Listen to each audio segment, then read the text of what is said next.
Good afternoon, everyone. Thank you for joining us. This is a special edition of Car Rider Line. You're back to school edition, and I'm Elena Polson, Chief Communications Officer, and we're here to talk about all the new and great things that lay before for all of our students and staff this school year. I'm joined with Ms. Holly Hughes, who's the Assistant Superintendent of Elementary Education, and new to our team, well, not necessarily new anymore, but new to this audience, Right. Mr. Franklin Moses, who's our Assistant Superintendent of Secondary Education. Welcome. Thank you. So this is perhaps our favorite time of the year. All of our teachers are back. They're receiving professional learning this week, getting ready for students. Tell us about what you're seeing and feeling around the district.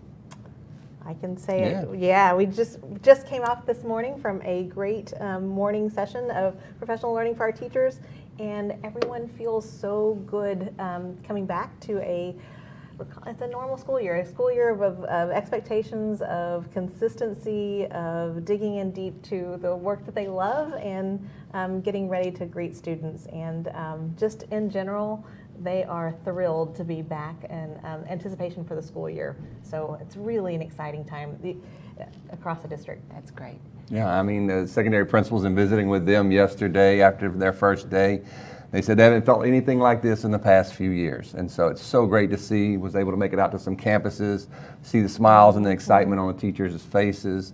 We talked about, reaching back and grabbing that which is important pre-COVID and bringing it back to the forefront, and really, taking care of our kids, taking care of them, making sure they have, they're safe, they have a quality education, and a great experience while in our schools.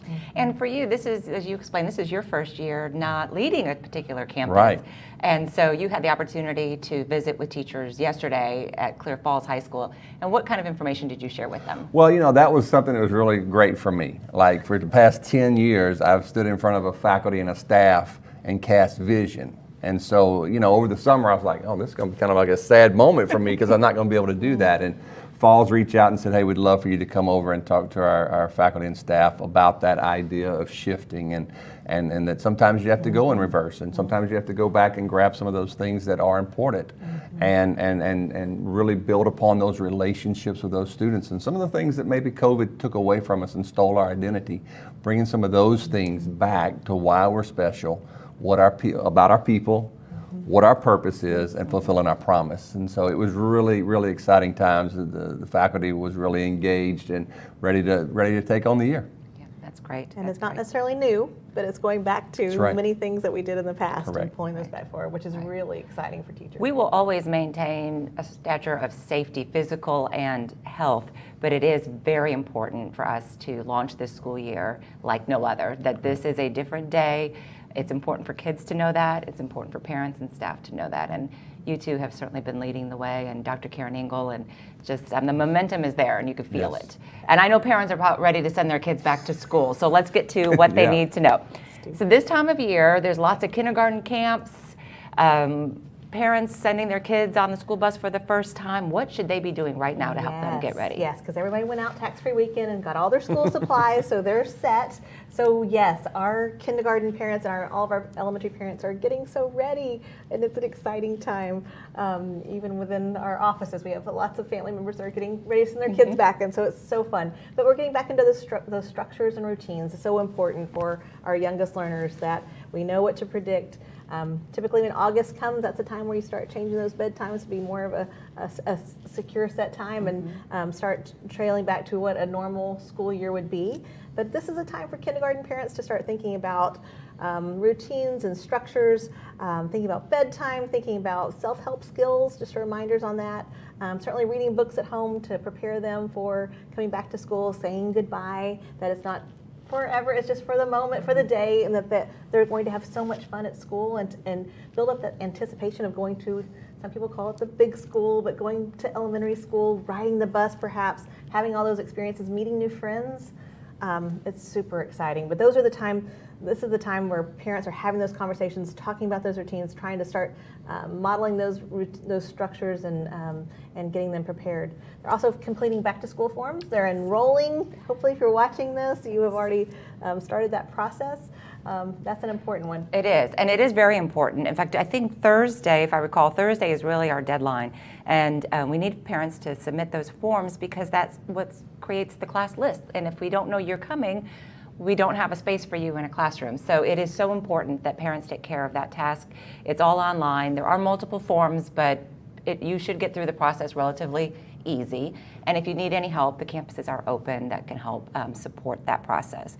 So we have hit the reset button and returning to learning pre-pandemic. What can parents see that will be different this year? You know, we've had some challenges over the last 2 years about having lots of crowds on our campuses, especially that first week of school, but things are changing. That's right, and we're back. We're back fully, and we're back fully, and those relationships, those traditions are important, and we are bringing all of those back. So parents, there will be a day, and it's a great day. It's a great day in elementary that we love for you to bring your child to school to meet the teacher. Schools are scheduling those on Friday and on Monday. This is the day where you get to bring all the school supplies because it's a busy school year and we have a lot of supplies. We want you to bring those supplies early so that we can drop those off, meet the teacher, start building that relationship, see the classroom, see the friends, start talking through what to anticipate on the first day of school. Those are things that will be coming up.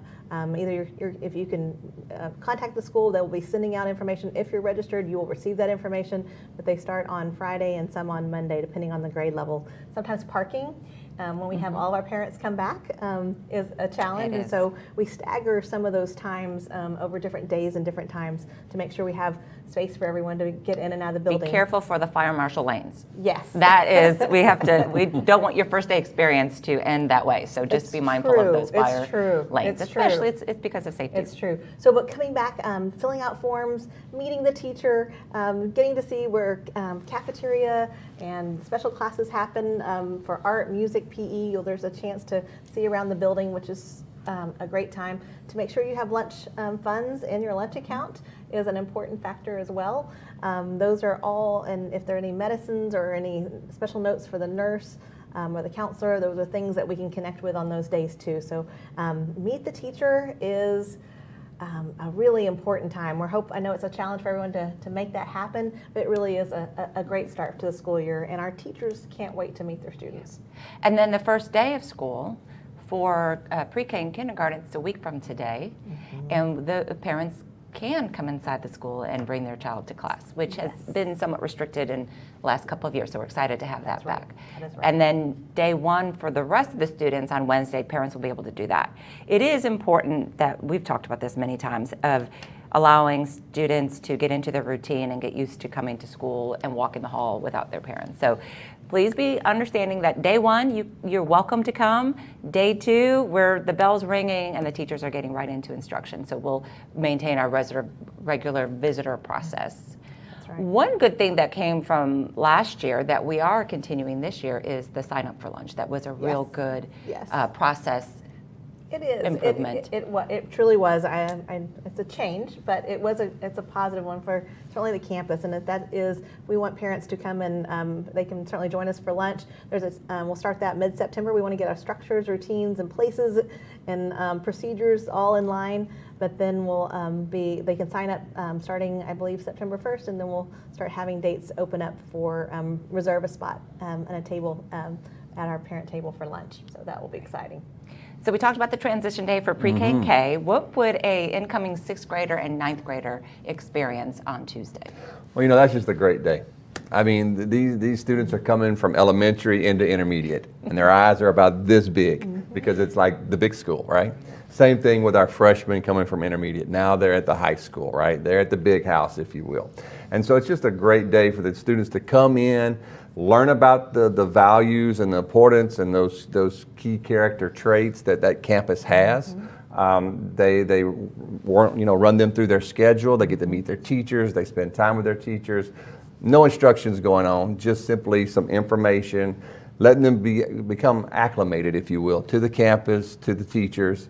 And then they have different activities planned for them throughout the day. Some have pep rallies, some of them have different activities.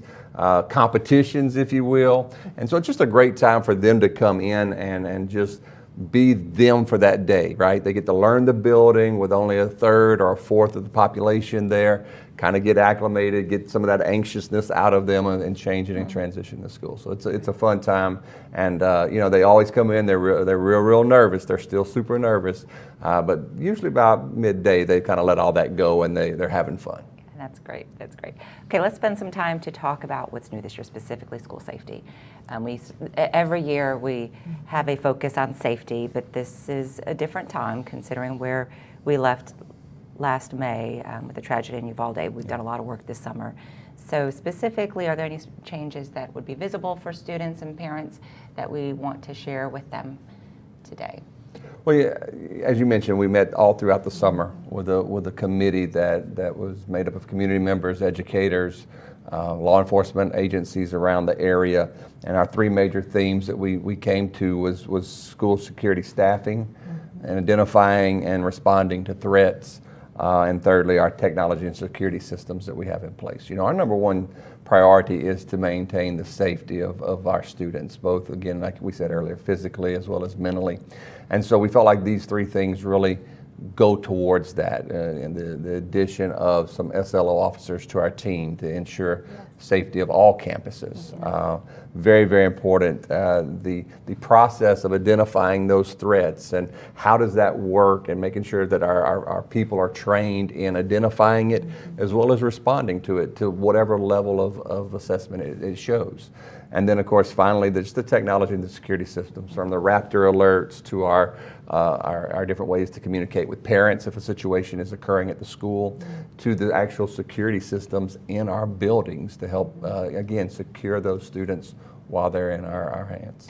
We will have a whole session on school safety this week, and we believe that we probably are. We believe we are the only school district in Texas that has implemented an audible door jar system.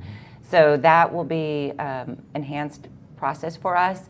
There'll be a lot of training for adults and children to not prop open those doors even for just a second, because those alarms will go off. So I think that's a really great step forward.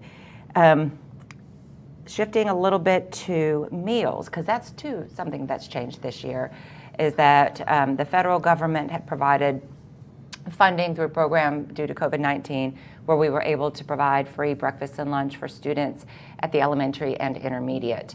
Our high schools have not been on the federal program for many years. They didn't qualify. That program has ended, so we're going back to how how families would qualify for free and reduced breakfast and lunch prior to. And have you had a lot of questions from parents on that? We have, and we honestly have a lot of teachers that want to make sure kids are well fed and taken care of during the school day. So it is really an important message that we want to get out to parents, that sometimes if we left a lunch bag at home or we didn't pack a lunch, you knew that free lunch was available for all students in the past couple of years, and it became somewhat of change practice for us. We're changing back now based on that lack of funding from the federal system. So we do have student lunches for they're $1.20 for breakfast is $1.25. Lunches are $2.35 for the full price, and so that is an important piece that we need a budget for, plan for, or provide your own lunch for. It's important that our kids are mentally and physically safe and ready to learn, and so that is part of that lunchtime.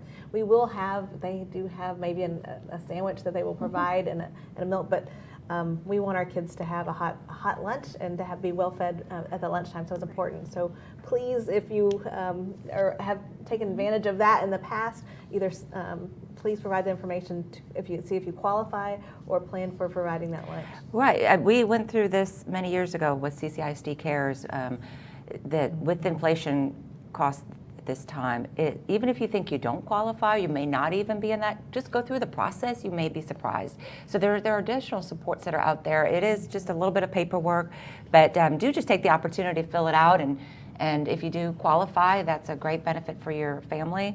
And it also helps the school too, because there's additional services that come along with those that qualify under the federal free and reduced lunch program. Mr. Moses, let's Yeah. talk about high school exemption policy. All right. Oh, it's not a policy, it's a It's a regulation. regulation. We Correct. had that clarification. Yeah. But we're bringing that back and with some changes. Sure. So we've kind of went away from it over the past few years, but it's something that we brought back. We thought it very important when we sat down and we talked about attendance and the ways in which to increase attendance. And I know we'll probably talk about that a little later. But one of the things that came forth was the reinstituting of the high school exam exemption policy for the campuses. And trying to not only just bring it back, but how can we improve it? How can we, really make it better?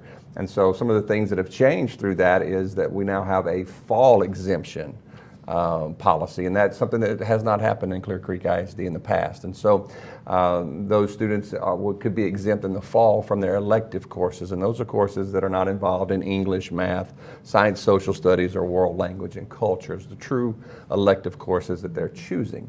And then in the spring, they actually have the ability to be exempt from all courses throughout the year, all 7 periods of the class. And again, the policy is created to increase academic achievement, improve attendance, as well as decrease any behaviors. There's a sliding scale, if you will, for grades and attendance. So of course, the higher grade, a little bit more cushion you have with those absences, and it decreases like a sliding scale. And then of course, the discipline referrals are always been part of the exemption policy. So we're excited about it. We really think that it's going to be something that our students embrace and really look towards, that exemption opportunity. And of course, with that happening, we should see higher academic achievement as well as better attendance and discipline dropping down in our intermediates in our high schools. And so you shared last night with me about COVID-19, that if a student tests positive for COVID-19, because we have to exclude them from school. So it's a required absence, that they will be exempt. That will not be. It won't be eligible. Those absences won't count toward them. Correct. So if you have and it will be a lab result or a doctor's note saying that so-and-so tested positive for COVID from a medical institution, then we will not count those absences because you have to be excluded. You have no other choice but to be excluded those 5 days. And so those will not count towards your absences on the exemption policy. That's great. Yeah. Well, that's a good transition to talk about COVID-19.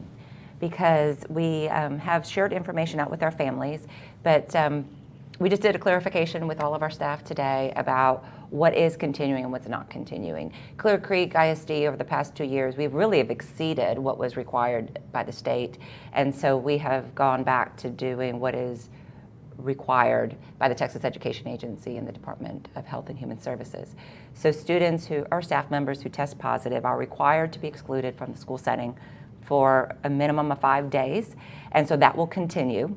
What's not going to continue is that we were also asking students or staff members who had a person at home who tested positive to self-quarantine, if you will. We're not going to continue that practice. And the school-wide notifications that parents would receive will no longer occur. However, if there is a positive case in your child's classroom, you will receive those daily notifications. The state is no longer requiring us to report cases to them, so the dashboard that everyone got used to looking at on a daily, weekly basis will not be maintained. Certainly you can contact your child's school at any time and talk to the nurse to ask how many cases there are at a particular campus, but that public dashboard will not be occurring any longer. Any other details? I think we want to just continue those great practices that we knew before of washing those hands and taking care of those things. Those would be things that we practice and prepare for, certainly at the elementary setting. One thing that we do want to encourage again is for students to bring water bottles from home.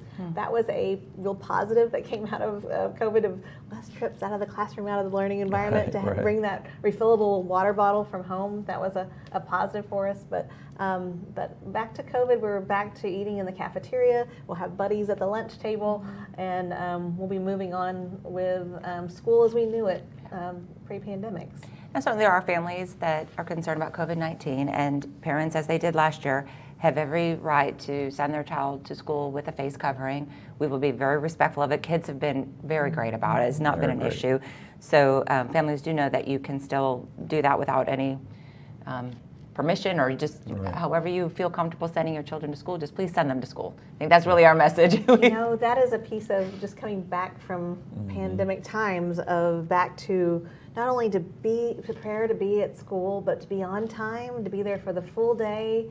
Our doors open early in the morning. We need kids ready to learn so that they're taking full advantage of the school day and all the learning opportunities that have to take place. And so I think as part of our attendance, we'll have attendance celebrations and incentives for the elementary and the intermediate levels as well. Not exemptions per se, but certainly some goal setting there. And we are all a part of that. And it's definitely the school and home working together to ensure that we're getting kids to school each day and that we know that that is an important practice that we need to support.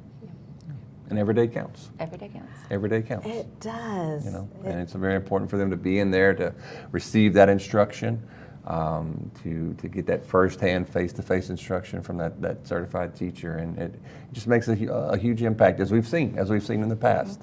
It just makes a difference. If we've learned anything from this time is we miss those relationships. Absolutely. And we miss people when they're gone. And Correct. We want our staff to be present. We want our students to be present, and in elementary, we all want them to be on time. So avoid the tardy bell. Come on. Secondary as well. Okay. Yes, we want. Well, we did On get time. so that moves to the next piece is that we, in an effort to accomplish two big goals. One is to allow teachers. We heard from teachers that they desperately need that time within the school year, uninterrupted, to plan with other teachers so that they can adjust lessons based on how their students are doing. We have a scope and sequence of, there's this roadmap that gets students from day 1 to day 188. And so not all students learn at the same pace. So these days that were instructional planning days are dedicated days for teachers to do what? What are teachers doing on those days? Oh my goodness, they are planning together and also planning in their classrooms, and so that is going to be an important time for us. And there's a lot of collaborative time, team time. We call it professional learning community time, where they're planning together and they're definitely focusing on the progress of students moving forward. So that's going to be. It's an instructional planning day, and it's really time to work on the work of making great things happen for kids. The good thing about that for families is that these do not fall on a holiday. They do fall on a Monday. So if you want to make that long weekend trip, Sure. that's a great time to do it. Great time to do it. If you need to make doctor's appointments, dentist appointments, those are great times to do College that. visits. College visits. Yeah. So if you haven't looked at the academic calendar, please do so. It's on our website. Get comfortable with it, put on your family calendar and plan accordingly, both for work and for those other instances that you might be pulling your child out for school. That really goes back to our message about the importance of attendance. We want to welcome back our students, but we also are thankful for our incredible teachers that we have in this district that make it shine.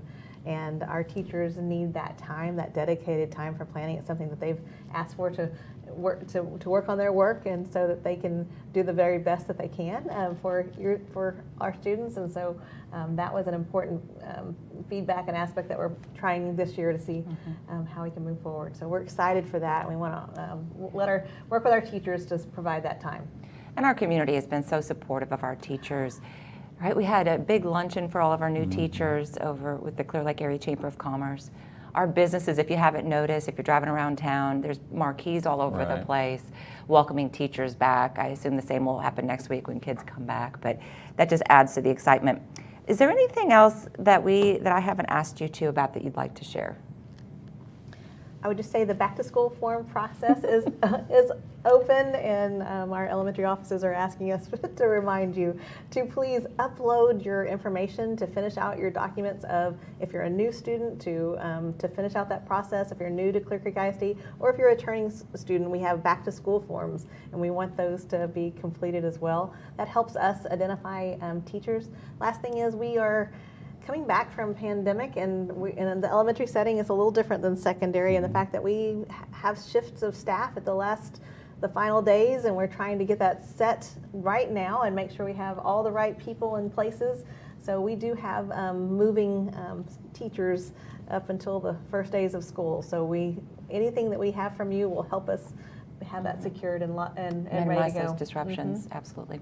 And I'll just add that at the secondary level, we have scheduled previews, and some of our high schools have already had that, and some will be having them this week. And of course, our system will go live, I believe, Friday. And so they'll be able to see everything. And so there'll be time for open house at the secondary level for them to come in and visit with their teachers and get the syllabi and understand what all the courses are for. But the schedule preview allows the student to come up, get their schedule, kind of see around. But that first day, if you're a incoming sixth grader, incoming ninth grader, make plans to be there that day, because that's going to be really all the information that they need to ensure that they have a successful first day the following day when everyone's there. And they'll still walk in a little nervous, obviously, with all those other people. But they'll at least kind of know where to go, the right direction. And of course, teachers and administrators will be in the hallway to help them get to their location, help them with their locker. Sometimes that sixth grade, learning how to do that combination is a fun time. It's a fun time to watch, but it's very stressful for those kids. But it's great to have these transition days Yes. so that the rest of the faculty and our teams can help support. Yes, we have and all that focus, extra help. and to focus on those transition grades. Yep. If your child is riding a bus and transportation, that is a very important factor of how your child is getting to and from school. Please fill out that information in Skyward. Please share that information if you're in elementary with your classroom teacher, so we can make sure that we know how your child is going to and from school. Safety in all ways is so important. The first day, sometimes that's a little different look than the rest of the year as far as how they're coming to and from school, but every day matters for safety, and we want to make sure we get that right. We'll have tags. Students will have IDs. Our elementary students will have tags that they will use, and that will help us know where to get them to at the end of the day. In the secondary, I'll say this, make sure that they know what bus they're going to ride home, because a lot of times we as parents will bring them on the first day because it's the first day of school, right? And we'll drop them off, but on the afternoon, you go ride the bus.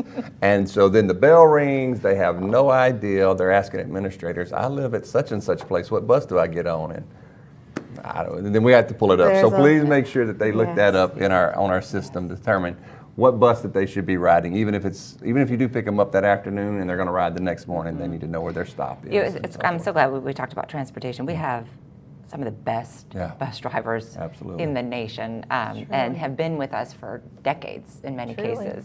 So there's even bus drivers that have seen students turn around and become the parents, and they're transporting the same kids. So they will do everything they can to keep your children safe. And we have a practice in place for pre-K and kindergarten students that an adult has to be at the bus stop before we would let them off. And that adult has to be noted on the yellow card. It's a yellow card. And so if you're going to have an older sibling or a relative or neighbor, please make sure that is taken care of before the first day of school. Because what you don't want to have happen is the bus driver won't let the child off. We need to bring the child back to school. And it does happen, and it's unfortunate, but it's just really a communication problem that we need to work through with families to understand the importance of following that process. Because it won't get lenient as the year progresses. No. We stay pretty true to that. We do, and it's a long day for our students, especially our youngest ones. So we want to get them home and to you as quickly as possible. So anything you can do as far as tag, identifying, labeling, over communicating how they're getting home from school the first day and then the days after, if you really were one of those picture-taking folks and changing it for the rest of the week, that's an important factor. You can share that yellow card, sometimes take a picture of that and share it with someone on a cell phone so that they can make sure they can connect. That might be your easiest strategy. But the first few days are important, and we want to make sure that we're getting them home just as you sent them to us. Safe And it's a long day for those little ones. I remember you sharing photos of sweet kids, resting their head down. It's a long day. And so don't be surprised if your children come home and take a nap that they haven't taken all summer. True. That's true. It's a lot of fun. It's a lot of fun, but it can be a lot of anticipation goes into those first days. Absolutely. So, yes. Absolutely. Yes. Well, thank you too for joining us today. This was wonderful, and we'll have more sessions this week. We have school safety tomorrow, and then we're going to visit with Dr. Engel on Thursday, who sets our vision for the year.